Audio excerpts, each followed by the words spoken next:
साहित्य एक दर्पण में आप सभी का स्वागत है। आज हम एक कहानी पढ़ेंगे जिसका नाम है एक दिन की बादशाहत। इस कहानी में छोटे बच्चे और बड़ों के बीच होने वाले कुछ बातों पर हम ध्यान देंगे। कैसे हम बचपन में कुछ शरारतें किया करते थे, या हम कोई भी कहीं खेलने जाते थे तो कैसे माता पिता या बड़े भाई बहन हमें डांटते हुए कहते थे। और इस कहानी के माध्यम से हम अपने बचपन के दिनों को भी याद कर सकेंगे। चलिए पढ़ते हैं आज की कहानी, एक दिन की बादशाहत। आरिफ, सलीम, चलो फ़ौरन सो जाओ। अम्मी की आवाज़ एन उस वक्त आती थी जब वे दोस्तों के साथ बैठे कव्वाली गा रहे थे, या फिर सुबह बड़े मज़े में आइसक्रीम खाने के सपने देख रहे होते कि आपा झिंझोड़ कर जगा देती, जल्दी उठो, स्कूल का वक्त हो गया। दोनों की मुसीबत में जान थी, हर वक्त पाबंदी, हर वक्त तकरार, अपनी मर्जी से चूं भी ना कर सकते थे। कभी आरिफ को गाने का मूड आता तो भाईजान डांटते, चुप होता है या नहीं, हर वक्त मेंढक की तरह टर्राए जाता है। बाहर जाओ तो अम्मी पूछती है बाहर क्यों गए। अंदर रहते तो दादी चिल्लाती, हाय मेरा दिमाग फटा जा रहा है शोर के मारे। अरे रजिया, जरा इन बच्चों को बाहर हाँक दे, जैसे बच्चे ना हुए मुर्गी के चूजे हो गए। दोनों घंटों बैठकर इन पाबंदियों से बच निकलने की तरकीबें सोचा करते। उन दोनों से तो सारे घर की दुश्मनी हो गई थी, लिहाजा दोनों ने मिलकर एक योजना बनाई और अब्बा की खिदमत में एक दरखास्त पेश की कि एक दिन उन्हें बड़ों के सारे अधिकार दे दिए जाए और सब बड़े छोटे बन जाए।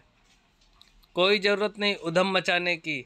अम्मी ने अपनी आदत के अनुसार डांट पिलाई, लेकिन अब्बा जाने किस मूड में थे कि न सिर्फ मान गए बल्कि यह इकरार भी कर बैठे कि कल दोनों को हर किस्म के अधिकार मिल जाएंगे।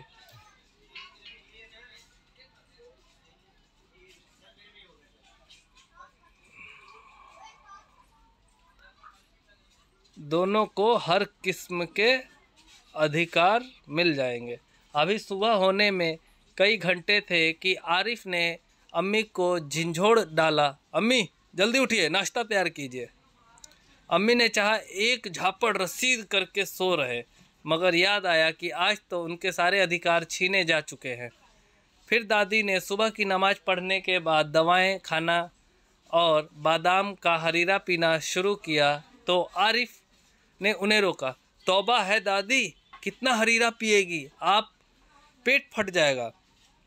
और दादी ने हाथ उठाया मारने के लिए। नाश्ता मेज पर आया तो आरिफ ने खान सामा से कहा, अंडे और मक्खन वगैरह हमारे सामने रखो, दलिया और दूध बिस्कुट इन सबको दे दो। आपा ने कहर भरी नज़रों से उन्हें घूरा, मगर बेबस थी, क्योंकि रोज की तरह आज वह तरमाल अपने लिए नहीं रख सकती थी। सब खाने बैठे तो सलीम ने अम्मा को टोका, अम्मा जरा आप अपने दांत देखिए, पान खाने से कितने गंदे हो रहे हैं। मैं तो दांत मान चुकी हूँ, अम्मी ने टालना चाहा। नहीं, चलिए उठिए। अम्मी निवाला तोड़ चुकी थी, मगर सलीम ने ज़बरदस्ती कंधा पकड़कर उन्हें उठाया दिया। अम्मी को गुसलखाने में जाते देखकर सब हंस पड़े, जैसे रोज़ सलीम को ज़बरदस्ती भगा के हंसते थे। फिर वह अब्बा की तरफ मुड़ा, जरा अब्बा की गत देखिए, बाल बढ़े हुए, शेव नहीं की, कल कपड़े पहने थे और आज इतने गंदे, इतने मैले कर डाले। आखिर अब्बा के लिए कितने कपड़े बनाए जाएंगे। यह सुनकर अब्बा का हंसते हंसते बुरा हाल हो गया। आज ये दोनों कैसी सही नकल उतार रहे थे सबकी, मगर फिर अपने कपड़े देखकर वह सचमुच शर्मिंदा हो गए। थोड़ी देर बाद जब अब्बा अपने दोस्तों के बीच बैठे अपनी नई गज़ल लहक लहक कर सुना रहे थे तो आरिफ फिर चिल्लाने लगा, बस कीजिए अब्बा, फ़ौरन ऑफिस जाइए, 10 बज गए। चू चू चोप। अब्बा डांटते डांटते रुक गए। बेबसी से गज़ल की अधूरी पंक्ति दांतों में दबाए पांव पटकते आरिफ के साथ हो लिए। रजिया, जरा मुझे 5 रुपए तो देना, अब्बा दफ्तर जाने के लिए तैयार होकर बोले। 5 रुपए का क्या होगा, कार में पेट्रोल तो है, आरिफ ने तुनक कर अब्बा जान की नकल उतारी। जैसे अब्बा कहते हैं कि इकन्नी का क्या करोगे, जेब खर्च तो ले चुके। थोड़ी देर बाद खान सामा आया। बेगम साहब, आज क्या पकेगा? आलू, गोश्त, कबाब, मिर्चों का सालन। अम्मी ने अपनी आदत के अनुसार कहना शुरू किया। नहीं, आज ये चीज़ें नहीं पकेंगी। सलीम ने किताब रख कर अम्मी की नकल उतारी। आज गुलाब जामुन, गाजर का हलवा और मीठे चावल पकाओ। नहीं, आज ये चीज़ें नहीं पकेगी। सलीम ने किताब रखकर अम्मी की नकल उतारी। आज गुलाब जामुन, गाजर का हलवा और मीठे चावल पकाओ। लेकिन मिठाइयों से रोटी कैसे खाई जाएगी? अम्मी किसी तरह सब्र न कर सकी। जैसे हम रोज सिर्फ मिर्चों के सालन से खाते हैं, दोनों ने एक साथ कहा। दूसरी तरफ दादी किसी से तू मैं किए जा रही थी। ओफो, दादी तो शोर के मारे दिमाग पिघलाए दे रही है। आरिफ ने दादी की तरह दोनों हाथों से में सिर थाम कर कहा। इतना सुनते ही दादी ने चीखना चिल्लाना शुरू कर दिया कि आज ये लड़के मेरे पीछे पंजे झाड़ के पड़ गए हैं, मगर अब्बा के समझाने पर खून का घूंट पी कर रह गई। कॉलेज का वक्त हो गया तो भाईजान अपनी सफ़ेद कमीज को आरिफ सलीम से बचाते दलान में आए। अम्मी, शाम को मैं देर से आऊँगा, दोस्तों के साथ फिल्म देखने जाना है। खबरदार, आरिफ ने आंखें निकाल कर उन्हें धमकाया। कोई ज़रूरत नहीं फिल्म देखने की, इम्तिहान करीब है और हर वक्त सैर सपाटों में गुम रहते हैं आप। पहले तो भाईजान एक करारा हाथ मारने लपके, फिर कुछ सोचकर मुस्कुरा कर पड़े। लेकिन हुजूरे आली दोस्तों के साथ खाकसार फिल्म देखने की बात पक्की कर चुके हैं, इसलिए इजाज़त देने की मेहरबानी की जाए। उन्होंने हाथ जोड़ के कहा। मना करें, बस मैंने एक बार कह दिया। उसने लापरवाही से कहा और सोफे पर दराज होकर अखबार देखने लगा।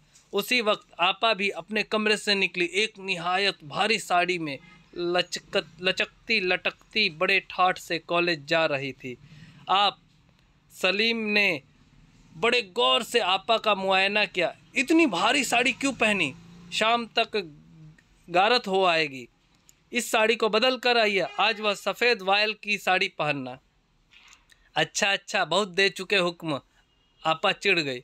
हमारे कॉलेज में आज फंक्शन है। उन्होंने साड़ी की सिकने दुरुस्त की। हुआ करे, मैं क्या कह रहा हूँ, सुना नहीं? अपनी इतनी अच्छी नकल देखकर आपा शर्मिंदा हो गई। बिल्कुल इसी तरह तो वह आरिफ और सलीम से उनकी मनपसंद कमीज उतरवा कर निहायत बेकार कपड़े पहनने का हुक्म लगाया करती है। दूसरी सुबह हुई। सलीम की आंख खुली तो आपा नाश्ते की मेज सजाए उन दोनों के उठने का इंतज़ार कर रही थी। अम्मी खान सामा को हुक्म दे रही थी कि हर खाने के साथ एक मीठी चीज़ ज़रूर पकाया करो। अंदर आरिफ के गाने के साथ भाईजान मेज पर तबला बजा रहे थे और अब्बा सलीम से कह रहे थे, स्कूल जाते वक्त एक चवन्नी जेब में डाल लिया करो, क्या हर्ज है। जिल्लानी बानो, उर्दू से अनुवाद लक्ष्मी चंद्र गुप्त। ये उर्दू की एक कहानी है जिसे लक्ष्मी चंद्र गुप्त ने हिंदी में अनुवादित किया है। तो कैसी लगी ये कहानी हमें ज़रूर बताइएगा। कहानी अच्छी लगे तो लाइक शेयर एंड सब्सक्राइब करें, वरना अनलाइक करें। ऐसी ही मज़ेदार कहानियाँ पढ़ने के लिए सुनने के लिए हमारे चैनल साहित्य एक दर्पण को सब्सक्राइब जरूर करें और घंटी का बटन ज़रूर दबाएं। साथ ही अपनी कविता, कहानी या स्वयं रचित किसी भी तरह की कहानी, लोक कथा आदि को हमारे चैनल के माध्यम से प्रदर्शित करने के लिए हमें sahittya-ek-darpan@gmail.com पर आप अपनी कविता को भेज सकते हैं। धन्यवाद।